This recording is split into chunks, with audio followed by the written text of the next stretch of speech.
Welcome! I'm Darren Orff. I am senior editor at Popular Mechanics. And I'm Eric Leimer. I'm the deputy editor of Popular Mechanics. This is a new show that we're doing. This is episode 1. It's exciting. It's Yeah. exciting times. Talk about some Popular Mechanics related stuff. Sometimes maybe we won't. We're going to take the opportunity to use this to dive into some weird and nerdy stuff that we might not get a chance to write about on the site, and really just have some fun out from behind the keyboard for once. Things that we like we'll turn to each other in the newsroom and be like, get really nerdy about, but then we never write that post. Yeah. This is our chance to nerd out with you guys. Well, for today's show, Tiffany Kelly, our entertainment contributor, will be joining us and talking about the new Ridley Scott Alien Covenant film. Together we can plumb the depths of my debilitating mechanical keyboard problem. And Eric and I will be playing Prey, video game coming from Bethesda. Hi, I'm Tiffany Kelly. I'm a contributor for the entertainment section on the Popular Mechanics website. We are going to be talking about Alien Covenant. A very strange enchantment.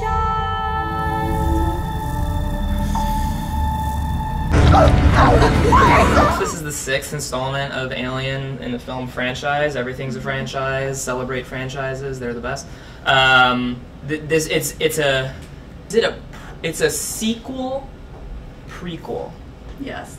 So in 2012 we had Prometheus. We got mixed reviews. We've both seen the film. Mm-hmm. At different times. At different times. So you have a piece on PM.com already. I edited that piece. I then went to go see the movie. Did I spoil it for you? I read the piece and I was like, oh, that's okay. That seems like an interesting choice. Did it make you want to see the movie? Not particularly. It starts like so many other sci-fi movies start, which is a ship going. Let's just jump into what we liked first. I thought, though, it had many issues that it was a fun, enjoyable summer movie experience. It seemed like the audience had a lot of fun. They were laughing, and there were moments when they were scared.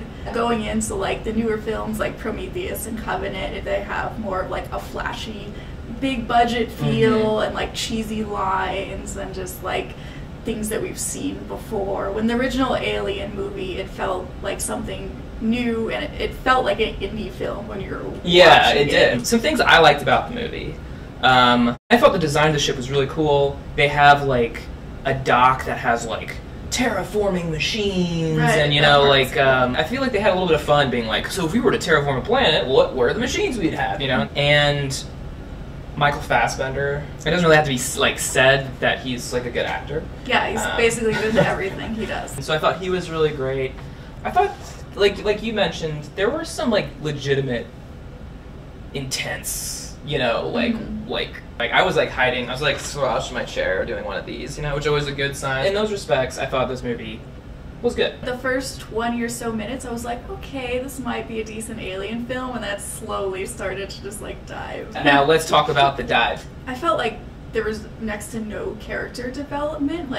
It almost felt like, did an AI write the script, or someone who doesn't like humans very much? Right. Because the film doesn't have a good opinion about humans in general, and it doesn't show them to be complex individuals who can think and have feelings and thoughts. It was just here are some people, and some of them are gonna get killed, and it's just not gonna be interesting to watch who gets killed, and you won't care because we haven't developed them enough to make you care about these characters. And in your review on PM, you mentioned that that's not so unlike Alien.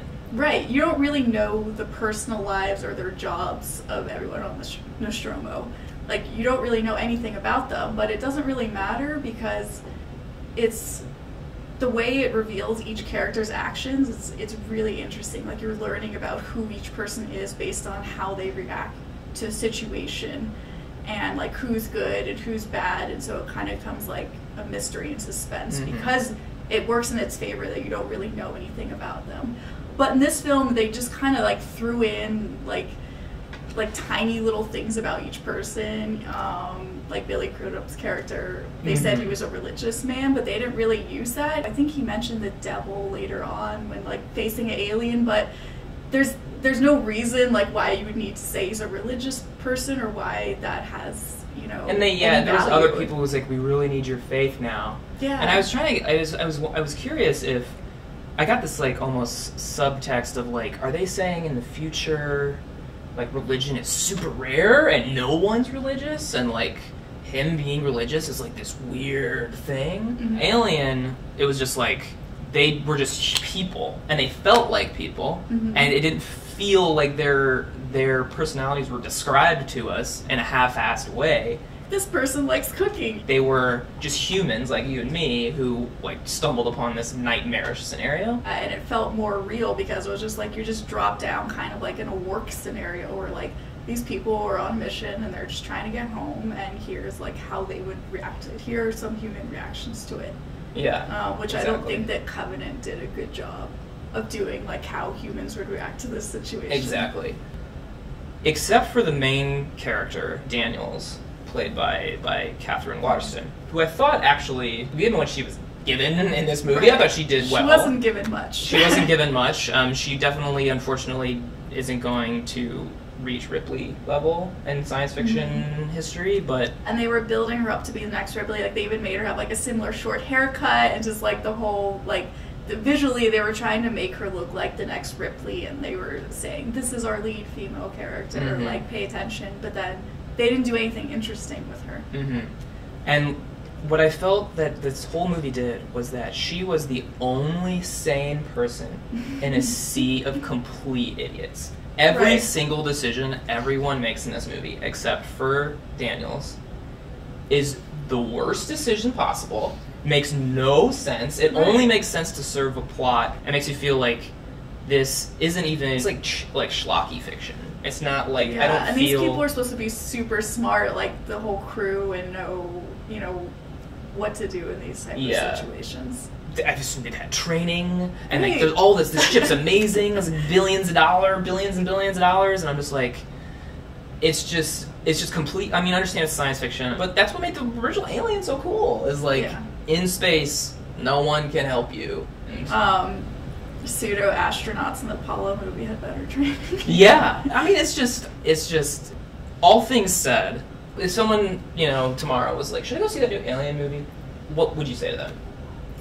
I would say don't expect, like the original Alien or Aliens, don't expect a complicated movie. There's not really any surprises here. If you just want to see kind of a fun, hokey movie, sure. But there are some people who are huge fans of the Alien series. As soon as they put Alien in the title and showed the aliens in the trailer, like people were all excited that this would be like another great Alien movie. But, you know... Unfortunately, the sun may have set on great Alien movies. Yeah. I pretty much agree with that. And I feel like this movie is textbook overcorrecting. I think he essentially was like, Prometheus didn't work.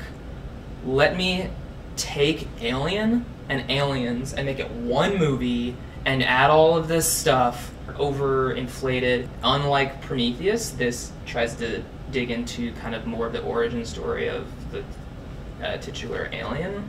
And I thought that storyline was interesting to a degree. In that case, I think you might enjoy that little part of it, but overall, I think you're gonna just it's overall forgettable. Yeah, and it is a middle movie in a sequel, so the middle movies are hard to make good unless it's Star Wars. And not every film can be Star Wars. So thank you so much for joining us and talking about Alien Covenant. And if you guys go see it, I hope you enjoy it.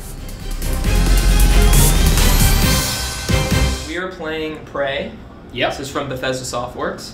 It's a new game came out earlier this month, and I don't know much about it. So you go through some tutorial stuff, then an alien pops out, and suddenly you're waking up in your apartment again, and you get a call from somebody who's telling you everything's bad, you need to escape right now. Okay. And that's where you are right now. Yeah, check your email there. I'm gonna check my email. Danger, leave now. That doesn't seem good. Whoa! Yeah! Whoa! There you go. So I thought that was the outside. yeah, that's how they get you. This looks gnarly. There are obviously the main story beats, but you can learn a lot about what's actually going on behind the scenes by like Yeah, which I like that. I like it when it's kind of baked into the game. I don't like it kind of like shoved in my face. This is cool. It's like instead of it doesn't even like pop up the whole screen. It's like you actually have to in game like kind of stare at the screen, and it's kind of cool. I'm not gonna read that whole thing. Whoa! What the f was that? Yeah, so those are the... Whoa! Cataplasmas. Yeah. Everyone so calls them your mimics. Your Be wrench careful is what the you weapon pick I up. have right now. Okay. So those are like some weird sort of time aliens, and I don't really know yet either. They look gnarly as hell. They'll turn into objects, so when you go pick up an object, sometimes it won't actually be the object, it'll be a mimic. And you'll have to fight it. Oh. So you... Whoa!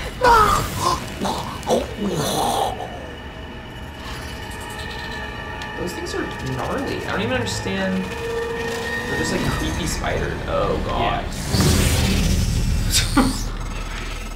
No one has been able to stop the Yeah, that was a mimics very from multiplying Bioshock since thing. they broke You know, containment. like I'm a going to creepy help you thing stay happens alive. and you can't really Just a interact with little it, further. but... Right. So Plus yeah, you you can carry can stuff stir. and throw it with the right trigger. I'm not sure if that'll work if you just throw it. Yeah. What if I hit it? I think it will. You find Okay, that was the wrong thing to do. This looks gnarly. Look at that guy. Oh shit! I didn't know that would open! No! That was a phantom. I'm not sure you Type can in jump over it. Anthrophantasmus. Okay. Keep moving.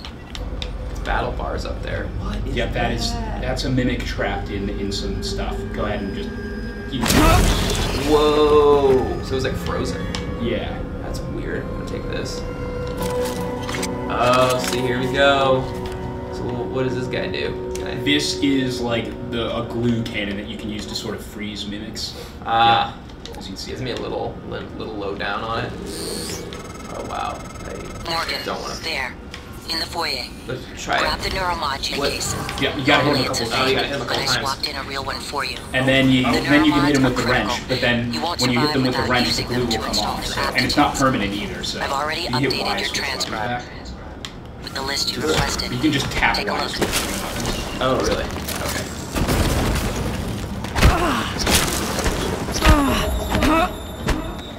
It's always good. And is This this is gnarly too. what? Ew, ew. No! Not in my face. That is super gnarly. Yeah, we can skip ahead to where there's a thing going on and show a little Oh, bit of- I died. No, So this is it's okay. good. It's perfect. Okay, yeah. So I want to pass the remote here, and we're gonna go a little bit further into the future. Yeah. Not too incredibly much, right? No, yeah, not a ton. Let's see. I believe it's this one. But I'm no This longer. basically is. This is maybe like 10 or 15 minutes later on. Okay. Oh yeah, I forgot. Let me change that. That you are. Yes, a I'm. monster. I'm a monster that likes inverted controls. I'm sorry. Yeah.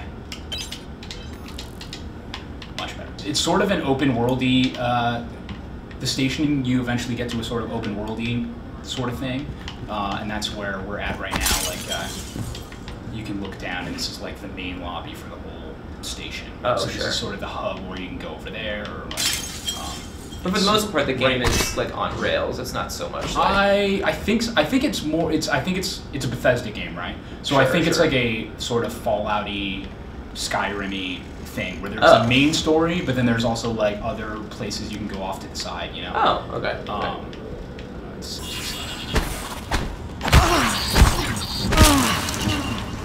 Yeah, those things are gnarly.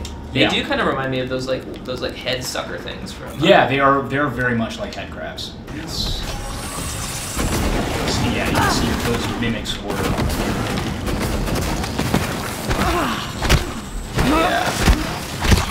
I love like the there's some like unwritten rule that your first weapon is always a wrench or something. Yeah. It's like not a bat, you know, not like a it's a wrench. There's a nice little cutscene that illustrates some of the later stuff that I have not been smart enough to do. Whoa. Yeah, right? That's pretty cool. Unfortunately, It doesn't work out for that dude.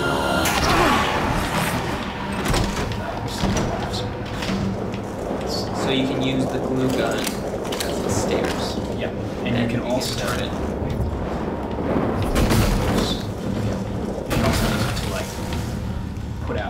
hardware and whatnot. Oh shit! I had a cool trick I was gonna try. Let me just try. Whoa! Oh man! All right, we'll give it one more shot. And oh, I might be get him on the get him on the downside. Did I hit it? I don't think No, so. I don't think I did either. All right. Well, dude, I mean, they seem pretty hard. Yeah, I guess something you can just probably like blow a clip in them and they probably die. Yeah, you definitely can. Trying to do like a fun death.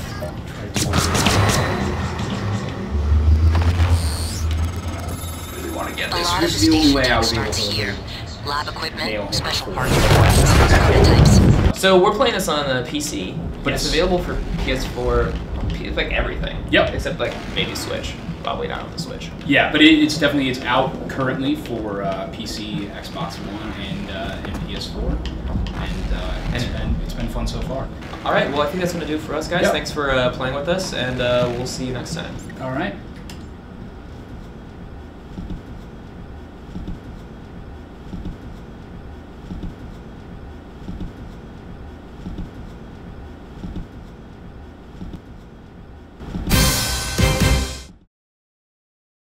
Here we are with some of my keyboard collection, what it is now, at least anyway. I am an insufferable geek. This is an opportunity for me to just blab about it and also talk Darren's ear off about it and yours. So there's a lot of things here that I recognize. Yeah. And there's some things that I do not recognize, and that are weird. So every keyboard has a couple of basic parts, right? You have your the inside are these key switches. Where here's a bunch of them, right? These are the building blocks that make up a mechanical keyboard, right? There's one of these for each key. So you can see they have different colors, which sort of indicates the way that they feel when you press them. One of the things that I got very interested in building keyboards, because keyboards are actually relatively simple. So you just have to put these into a PCB, like a circuit board, and just sort of solder them in. This was the first keyboard that I ever actually built, and it came as part of a kit. This is half the most recent keyboard I built.